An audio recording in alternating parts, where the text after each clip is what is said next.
Today, I'm going to ask Spring the question of why she doesn't want to convert her residency. So, just so you understand, back in 2018, I applied for residency to Mexico, and I was granted permanent residency. I was 48 years old at the time. Mm-hmm.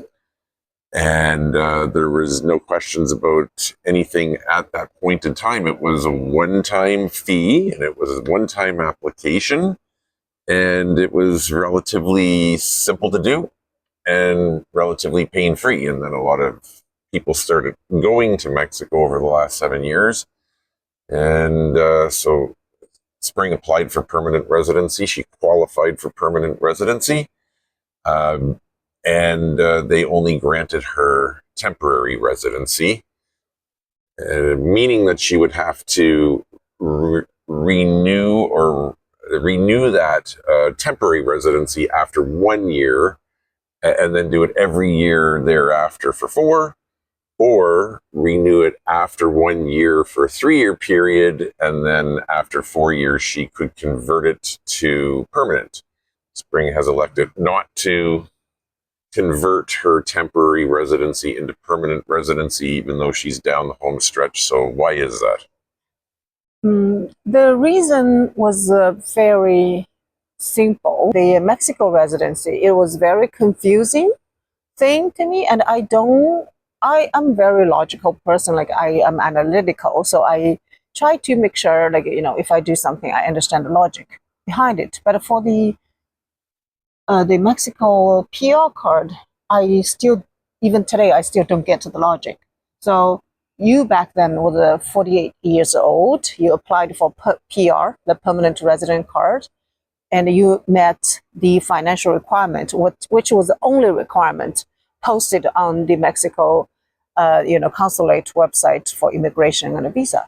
So you got yours because you Yes. met the requirement. But when I went to apply for my permanent resident card, the standards were still the same. The requirement, mostly it's a financial requirement. Well, I believe the qualification amounts had changed. Up to yeah, a little bit, but that was the only change, right?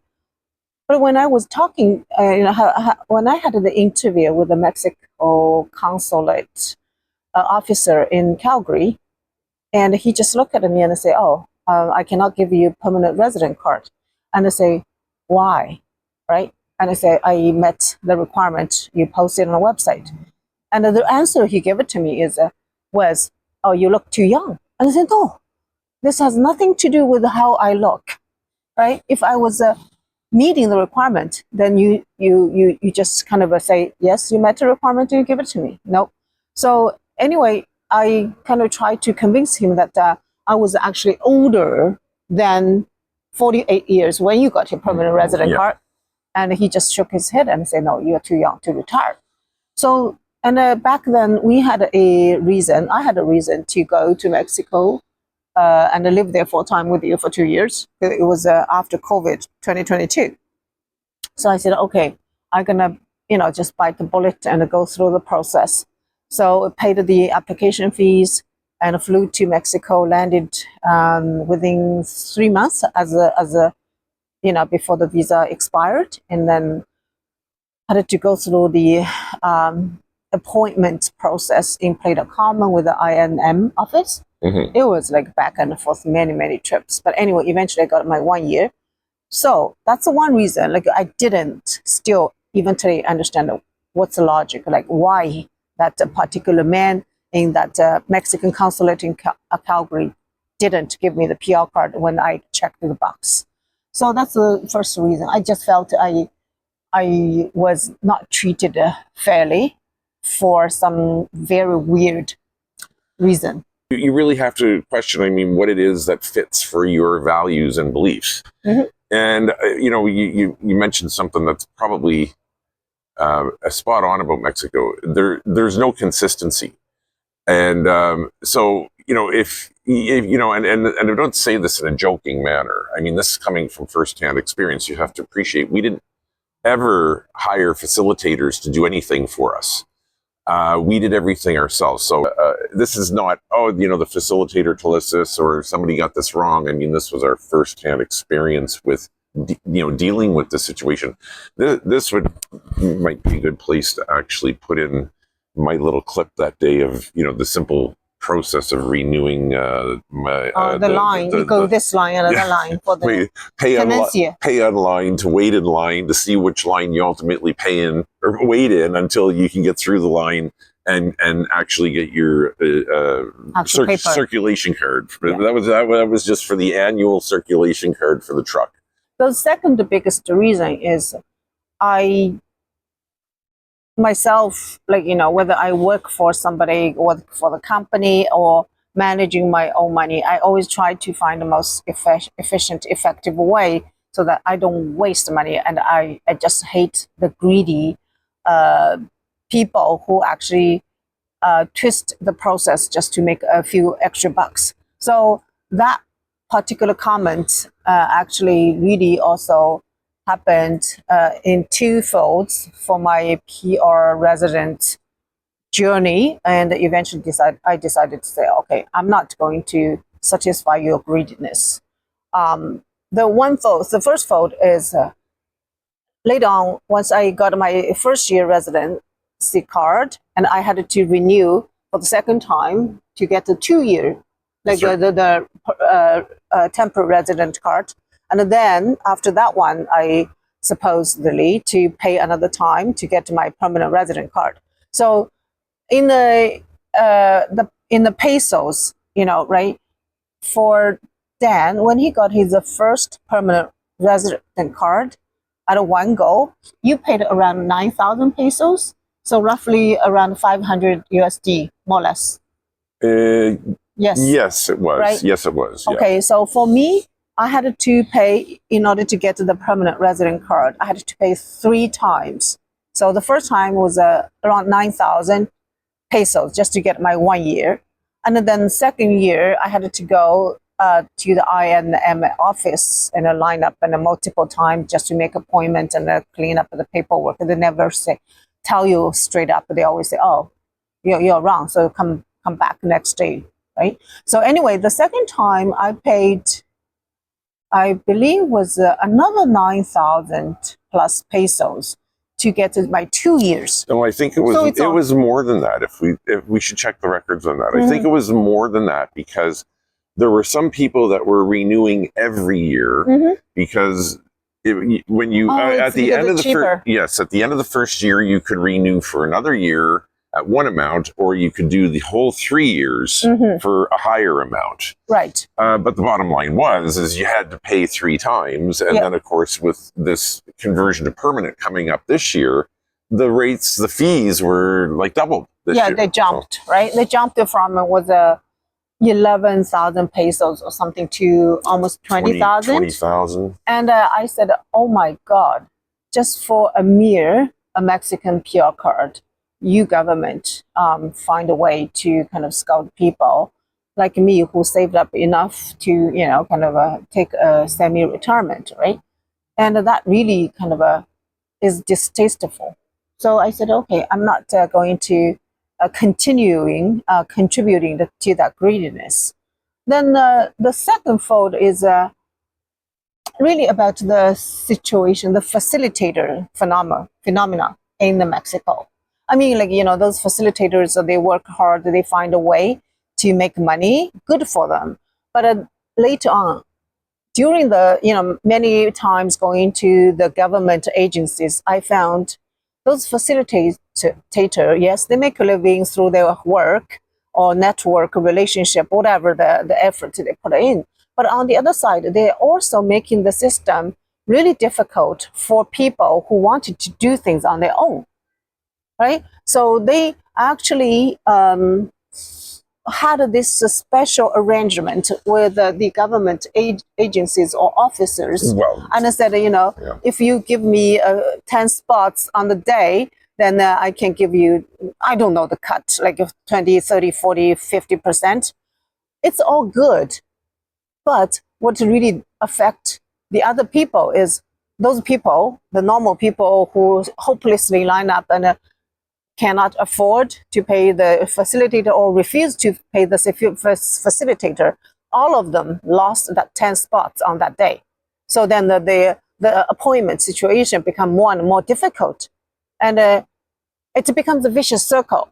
So it's getting more and more difficult for normal people to do things on their own with the government in Mexico. So they had to pay more facilitators to do that, and then everything just become the cost uncontrollable.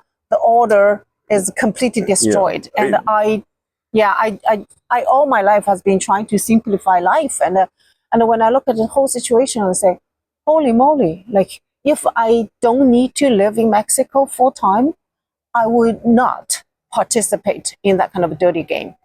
So that's why now we are we have the opportunity to live and work in Texas, United States, and I said, I don't see us the need to kind of live there full time. So yeah, I'm not going to renew it. I'm gonna just let it go. Yeah, I think that, like I alluded to earlier, I mean, people, you have to actually really have a really question whether or not you're going to be able to tolerate the culture there, and understand everybody wants a piece of the action. Now, it could, you could argue either way that, facilitators are there because, the system has become entwined with them. So, the gringos, that don't want to deal with this kind of stuff, just pays a facilitator. The facilitator gives, the government official a few dollars, and it makes the whole world go round in Mexico.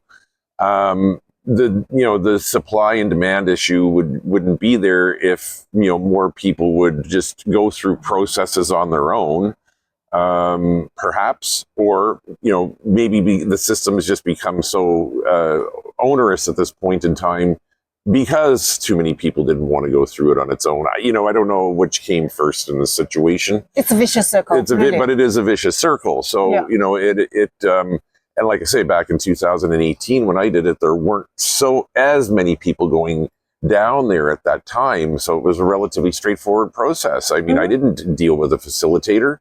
It was very straightforward for me. Not anymore. And it's gotten worse over the years as far as getting anything done on your own. Yeah. Unless you become you get to the point of understanding that you're going to show up and be so overly prepared, that they can't find an excuse to send you away to get somebody to come back with you so that they can get a couple of bucks from the facilitator that you're paying to get you through this, everyday process or every year process.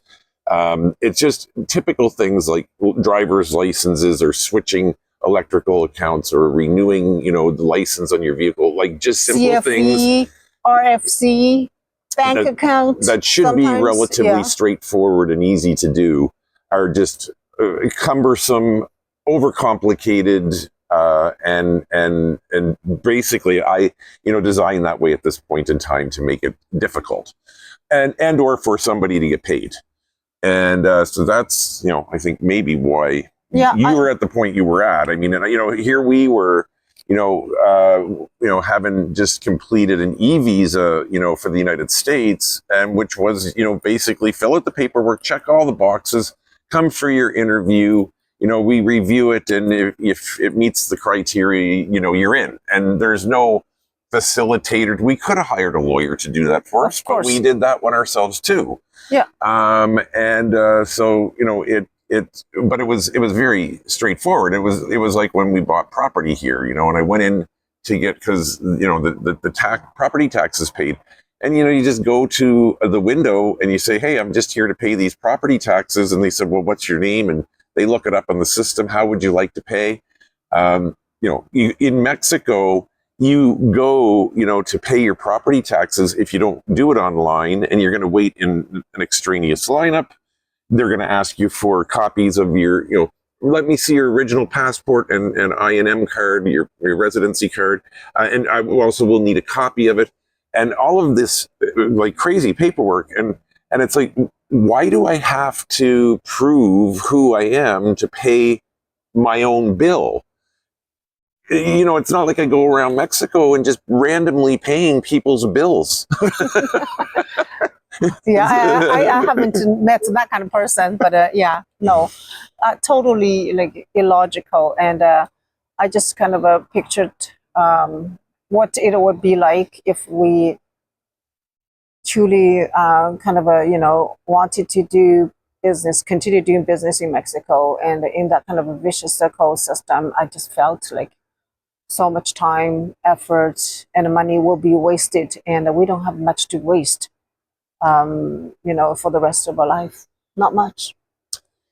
You know, that's the amazing thing about it is that, you know, it's a, where he says, oh, you know, well, I moved to Mexico because I wanted to slow down. I wanted to enjoy life more, you know, or whatever people rationalize it with, or have, you know, the reasons why they did it. But the complete disregard for time is the thing that's run its course, I think, for us. It, you know, and it's the time and money equation. And I mean, you know whether you know how much money you have, you know, and you know if you know how long it could last you, you know, but we don't know how much time we have left. And we're, you know, but I can say for certain that there's more days behind us than there are in front of us at this point in time. And to be wasting that time on the most frivolous of things, I mean, that are there just to simply put up roadblocks for people to feel that their existence is justified. And we cannot afford that. No. Yeah, so. Okay, so here you go.